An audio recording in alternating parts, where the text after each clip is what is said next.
മിഥിലാപ്രവേശം. വിശ്വാമിത്രനും പരമാനന്ദം പ്രാപിച്ചപ്പോൾ വിശ്വനായകൻ തന്നോടിവണ്ണമരുൾ ചെയ്താൻ. ബാലകന്മാരെ പോക മിഥിലാപുരിക്കു നാം, കാലവും യഥാ കളഞ്ഞിടുകയരുതല്ലോ. യാഗവും മഹാദേവചാപവും കണ്ടു പിന്നെ വേഗമോടയോധ്യയും പുക്കുതാതനെ കാണാം. ഇത്തരമരുൾ ചെയ്തു ഗംഗയും കടന്നവർ സത്വരം ചെന്നു മിഥിലാപുരമകം പുക്കു. മുനിനായകനായ കൗശികൻ വിശ്വാമിത്രൻ മുനിവാടം പ്രാപിച്ചിതെന്നതു കേട്ട നേരം മനസ്സി നിറഞ്ഞൊരു പരമാനന്ദത്തോടും ജനകമഹീപതി സംഭ്രമ സമന്വിതം പൂജാസാധനങ്ങളും എടുത്തു ഭക്തിയോടും ആചാര്യനോടും ഋഷിവാടം പ്രാപിച്ച നേരം ആമോദപൂർവം പൂജിച്ചാചാരം പൂണ്ടു നിന്ന രാമലക്ഷ്മണന്മാരെ കാണായി നൃപേന്ദ്രനും. ചന്ദ്രസൂര്യന്മാരെന്ന പോലെ ഭൂപാലേശ്വര നന്ദനന്മാരെ കണ്ടു ചോദിച്ചു നൃപേന്ദ്രനും. കന്ദർപ്പൻ കണ്ടു വന്ദിച്ചിടിന ജഗദേക സുന്ദരന്മാരാം ഇവരാരെന്നു കേൾപ്പിക്കണം. നരനാരായണന്മാരാകിയ മൂർത്തികളോ നരവീരാകാരം കൈകൊണ്ടു കാണായതിപ്പോൾ.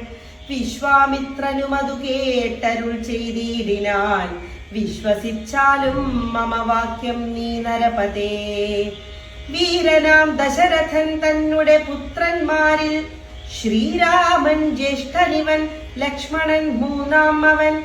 എന്നുടെ യാഗം രക്ഷിച്ചിടുവാൻ ഇവരെ ഞാൻ ചെന്നു കൂട്ടിക്കൊണ്ടു പോന്നീടിനേനിതുകാലം. കാടകം പുക്ക നേരം വന്നൊരു നിശാചരി താടക തന്നെയൊരു ബാണം കൊണ്ടെയ്തു കൊന്നാൻ. പേടിയും തീർന്നു സിദ്ധാശ്രമവും പുക്കു യാഗമാടൽ കൂടാതെ രക്ഷിച്ചിടിനാൻ വഴി പോലെ. ശ്രീപാദാംബുജരജസ്പൃഷ്ടി കൊണ്ടഹല്യ തൻ പാപവും നശിപ്പിച്ചു പാവനയാക്കിയിടിനാൻ. പരമേശ്വരമായ ചാപത്തെ കാൺമാനുള്ളിൽ പാരമാഗ്രഹമുണ്ടു നീയതു കാട്ടിയിടേണം.